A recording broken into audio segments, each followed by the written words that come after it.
أشهد أن لا إله إلا الله وحده لا شريك له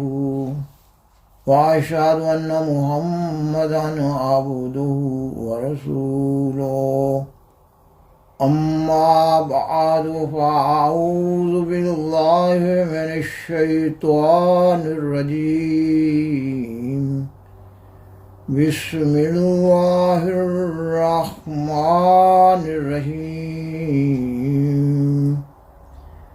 ما كان محمد أبا أحد من رجالكم ولكن رسول الله وخاتم النبيين وكان الله بكل شيء عليما۔ سامعین و ناظرین کرام، السلام علیکم ورحمۃ اللہ وبرکاتہ۔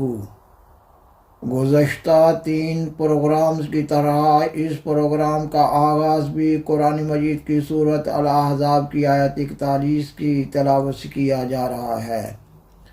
خاکسار نے اپنے گزشتہ پروگرامز میں بیان کیا کہ آئندہ کے چند ایک پروگرامز میں عقیدہ ختم نبوت کی اصل حقیقت واضح کی جا رہی ہوگی،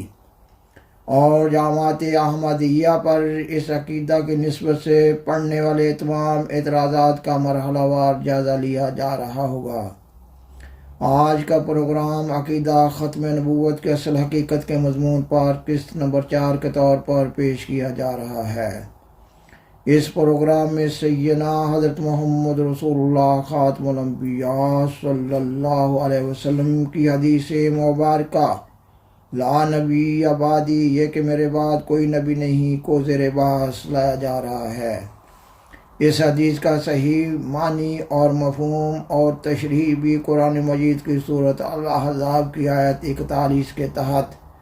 سیدنا حضرت محمد صلی اللہ علیہ وسلم کے مقام مدح کو ملحوظ خاطر رکھتے ہوئے بیان کی جا رہی ہوگی۔ اس حدیث مبارکہ کے تینوں عربی الفاظ یعنی لا اور نبیہ اور بعدی کو بطور خاص سمجھنے کی ضرورت ہے۔ پاکستان کے احمدیت مخالف علماء اس حدیث مبارکہ کا اردو میں ترجمہ کرتے ہیں کہ آپ صلی اللہ علیہ وسلم کے بعد کسی قسم کا کوئی نبی نہیں، یا اپنی کسی لوکل زبان میں اس حدیث مبارکہ کا ترجمہ کرتے ہیں، اور پھر ترجمہ کرنے کے بعد وہ قرآن مجید، حدیث اور اقوال بزرگان سلف کی قطعاً کوئی پرواہ نہ کرتے ہوئے حضرت بانی سلسلہ عالیہ احمدیہ علیہ السلام کو گالی گلوچ دینا شروع کر دیتے ہیں۔ وہ اس حدیث مبارکہ کے بارے میں جماعت احمدیہ کے موقف کو زیر بحث نہیں لاتے۔ وہ اپنے لوگوں کے ذہن میں نسل بعد نسل یہ بات راسخ کرتے چلے جا رہے ہیں کہ سیدنا حضرت مرزا غلام احمد قادیانی علیہ السلام نے سیدنا حضرت محمد رسول اللہ خاتم الانبیاء صلی اللہ علیہ وسلم کے بعد نبوت کا جھوٹا دعویٰ کر دیا ہے۔ گویا آپ علیہ السلام نے ختم نبوت کی مہر کو توڑ دیا ہے، ختم نبوت پر ڈاکہ ڈال دیا ہے، اور وہ علماء محافظ ختم نبوت ہیں، اور پھر وہ علماء اپنے لوگوں کو حوروں اور جنت کی طمع دلاتے ہوئے احمدیوں کے خلاف ہر قسم کی ایذا رسانیوں کے لیے، حتیٰ کہ قتل و غارت کے لیے اشتعال دلا رہے ہوتے ہیں، کیونکہ ان علماء کا مقصد ہی فتنہ و فساد برپا کرنا ہے۔ اس لیے ان کو سچائی کی تلاش نہ ہے، مگر جماعت احمدیہ ایک الہی جماعت ہے، اور جماعت احمدیہ پر اللہ تعالیٰ کی طرف سے یہ فریضہ عائد کیا گیا ہے کہ وہ نسل بعد نسل صداقت کو بیان کرتی چلی جائے۔ سامعین و ناظرین کرام، اس حدیث مبارکہ کو زیر بحث لانے سے قبل ضروری معلوم ہوتا ہے کہ یہ بتایا جائے کہ قرآن مجید کی روح سے انبیاء علیہ السلام کی 3 قسمیں ہیں۔ صاحب شریعت نبی، یعنی وہ نبی جو شریعت لائے، جیسا کہ حضرت موسیٰ علیہ السلام اور سیدنا حضرت محمد رسول اللہ خاتم الانبیاء صلی اللہ علیہ وسلم۔ دوسرے وہ نبی جو شریعت نہیں لائے، اور وہ اپنے سے پہلی شریعت کی پیروی کرنے والے تھے، مثلاً حضرت یوسف علیہ السلام، حضرت سلیمان علیہ السلام، حضرت زکریا علیہ السلام اور حضرت یحییٰ علیہ السلام۔ نبوت کی تیسری قسم یعنی امتی نبی سیدنا حضرت محمد رسول اللہ خاتم الانبیاء صلی اللہ علیہ وسلم کی بعثت کے بعد اسلام میں پیدا ہوئی ہے، کیونکہ سیدنا حضرت محمد رسول اللہ صلی اللہ علیہ وسلم کے ذریعہ نبوت اپنی معراج کو پہنچی، اور سیدنا حضرت محمد رسول اللہ صلی اللہ علیہ وسلم کے ذریعہ شریعت اپنی تکمیل کو پہنچی۔ اس لیے اللہ تعالیٰ کی طرف سے سیدنا حضرت محمد رسول اللہ صلی اللہ علیہ وسلم کو خاتم النبیین کے مقام عالی شان پر فائز کیا گیا، اور اسلام کی شریعت کی کتاب کو خاتم الکتب قرار دیا گیا۔ اس کا مطلب یہ ہوا کہ آپ صلی اللہ علیہ وسلم کے بعد کوئی ایسا نبی نہیں آ سکتا جو نئی شریعت لائے یا اسلام کی شریعت کو منسوخ قرار دے، اور نہ ہی کوئی ایسا نبی آ سکتا ہے جو سیدنا حضرت محمد رسول اللہ صلی اللہ علیہ وسلم کی پیروی اور اطاعت سے آزاد ہو اور آپ علیہ السلام کا امتی نہ ہو۔ مگر یہ ایک دوسری حقیقت ہے کہ سیدنا حضرت محمد رسول اللہ صلی اللہ علیہ وسلم کے خاتم الانبیاء ہونے کا اور قرآن مجید کے خاتم الکتب ہونے کا ہرگز یہ مطلب نہ ہے کہ لوگوں میں بگاڑ بھی پیدا نہ ہوگا۔ قرآن مجید اور حدیث میں لوگوں کے بگڑ جانے کی خبر دی گئی ہے، نیز آخری زمانہ میں اسلام کا جدی غلبہ کی پیش گوئی بھی کی گئی ہے، اور امت محمدیہ میں لوگوں کی اصلاح کے لیے اور غلبہ اسلام کے لیے ظہور امام مہدی و نزول مسیح موعود کا وعدہ بھی دیا گیا ہے، اور اسلام میں امام مہدی اور مسیح موعود کا مقام امتی نبی کا بیان ہوا ہے۔ اس لحاظ سے اسلام میں سیدنا حضرت محمد رسول اللہ صلی اللہ علیہ وسلم کی محبت، اطاعت اور پیروی میں امتی نبی کا مقام پانا بھی نبوت کی ایک تیسری قسم بیان ہوئی ہے۔ انشاءاللہ تعالی اس سے اگلے پروگرام میں قرآن مجید اور حدیث اور اقوال بزرگان سلف کی روشنی میں سیدنا حضرت محمد رسول اللہ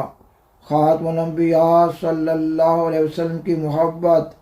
اطاعت اور پیروی میں امت محمدیہ میں عند ضرورت نبوت کا مقام پانے پر بات کی جا رہی ہوگی۔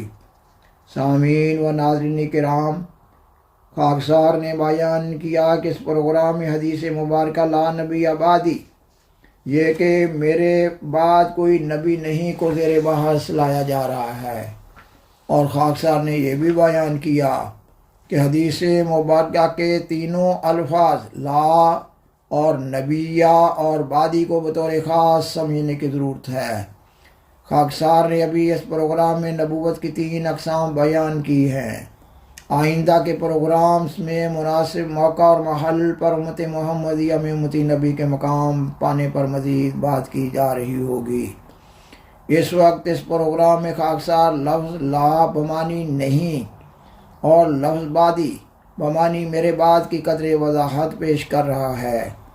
عربی زبان میں لا بمانی نہیں، لا نفی جنس کے لیے بھی استعمال ہوتا ہے اور لا نفی کمال کے لیے بھی استعمال ہوتا ہے، اور اسی طرح عربی زبان کا لفظ بعدی بمانی میرے بعد بھی تشریح طلب ہے۔ لفظ بعدی بمانی میرے بعد کا مفہوم بھی اسی حد تک محدود ہوتا ہے جو بولنے والے کے ذہن میں ہوتا ہے، مثلا عارضی غیر حاضری یا لمبا زمانہ غیر حاضری یا مستقل غیر حاضری بمانی موت۔ نیز بعد کے معنی مخالفت یا مغایرت کے بھی ہوتے ہیں۔ یہ عربی زبان کا قاعدہ ہے، جماعت احمدیہ کا خود ساختہ اصول نہ ہے۔ قرآن مجید اور حدیث اور محاورہ عرب سے اس مضمون کو بدلائل بالوضاحت بیان کیا جا سکتا ہے۔ الفاظ لا نبی بعدی مکمل حدیث نہیں ہے۔ سیدنا حضرت محمد رسول اللہ صلی اللہ علیہ وسلم نے لفظ لا نبی بعدی مختلف احادیث میں مختلف مواقع پر بیان فرمایا ہے۔ مثلا آپ صلی اللہ علیہ وسلم غزوہ تبوک پر جانے لگے تو حضرت علی رضی اللہ تعالیٰ عنہ کو اپنے پیچھے مدینہ میں چھوڑا۔ حضرت علی رضی اللہ تعالیٰ عنہ فکر مند ہوئے کہ شاید ان کو ان کی کسی کمزوری کی وجہ سے پیچھے چھوڑا جا رہا ہے۔ آپ صلی اللہ علیہ وسلم نے حضرت علی رضی اللہ تعالیٰ عنہ کو تسلی دیتے ہوئے فرمایا، اے علی، کیا تو خوش نہیں کہ تو مجھے ایسا ہی ہے جیسے موسیٰ علیہ السلام کو ہارون علیہ السلام، مگر فرق صرف یہ ہے کہ تو میرے بعد نبی نہیں ہوگا۔ آپ صلی اللہ علیہ وسلم کا یہ خطاب عام نہیں بلکہ خاص موقع کے لیے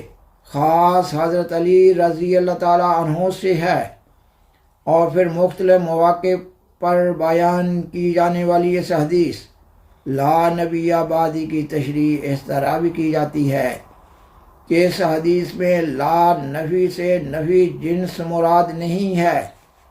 بلکہ لا نفی کمال مراد ہے، یعنی مطلق نبوت کی نفی نہیں ہے بلکہ شریعت والی نبوت کی نفی ہے۔ اس مقام پر لا نفی کمال کی ایک مثال پیش کی جا رہی ہے۔ حدیث کی کتاب صحیح بخاری کتاب الایمان میں حضرت ابو ہریرہ رضی اللہ تعالیٰ عنہ سے روایت ہے کہ حضرت صلی اللہ علیہ وسلم نے فرمایا، اذا حلق کسریٰ فلا کسریٰ بعدہ واذا حلق کیسر فلا کیسر بعدہ، یہ کہ جب یہ کسریٰ فوت ہو جائے گا تو اس کے بعد کوئی کسریٰ نہ ہوگا، اور جب یہ کیسر فوت ہو جائے گا تو اس کے بعد کوئی کیسر نہ ہوگا۔ کسریٰ شاہ ایران کا لقب اور کیسر شاہ روم کا لقب تھا۔ حضرت صلی اللہ علیہ وسلم کے اس بیان کے بعد کسریٰ اور کیسر نسل بعد نسل ہوتے رہے ہیں۔ اس حدیث کا مفہوم یہ ہے کہ حضرت صلی اللہ علیہ وسلم کے زمانہ میں ہونے والے کسریٰ اور کیسر کی شان جیسا کسریٰ اور کیسر بعد میں نہ ہوگا۔ اسی طرح حدیث لا نبی بعدی سے ایک مخصوص نبوت یعنی شریعت والے نبی کی نفی مراد ہے، نہ کہ امتی نبی کی نفی مراد ہے، اور یہی بزرگان سلف کا مذہب ہے کہ اب کوئی ایسا نبی نہیں آ سکتا جو سیدنا حضرت محمد صلی اللہ علیہ وسلم کی امت میں سے نہ ہو، اور نہ کوئی ایسا نبی آ سکتا ہے جو شریعت محمدیہ کو منسوخ کر دے۔ اگر اس حدیث کا یہی مطلب ہے کہ سیدنا حضرت محمد صلی اللہ علیہ وسلم کے بعد کسی قسم کا بھی کوئی نبی نہیں، یعنی امتی نبی بھی نہیں، تو پھر حضرت مسیح عیسیٰ بن مریم علیہ السلام کی امت محمدیہ کا موعود مسیح ہونے کی بھی قطعاً کوئی گنجائش موجود نہیں ہے۔ حدیث میں پیش گوئی نزول مسیحی میں مسیحی عیسیٰ بن مریم علیہ السلام کے الفاظ بطور استعارہ استعمال کرنے میں ایک حکمت یہ بھی ہے کہ امت محمدیہ میں امتی نبی کے تصور کو قائم کیا جائے اور اس تصور کو زندہ رکھا جائے۔ سامعین و ناظرین کرام، یہ مضمون ابھی جاری ہے۔ بالآخر درخواست ہے کہ برائے مہربانی اس پروگرام کو لائک کریں، دوسروں سے شیئر کریں، اور از راہ کرم اس چینل کو سبسکرائب کریں۔ جزاکم اللہ تعالی احسن الجزاء، وآخر دعوانا ان الحمد للہ رب العالمین، والسلام علیکم ورحمۃ اللہ وبرکاتہ۔ شکریہ۔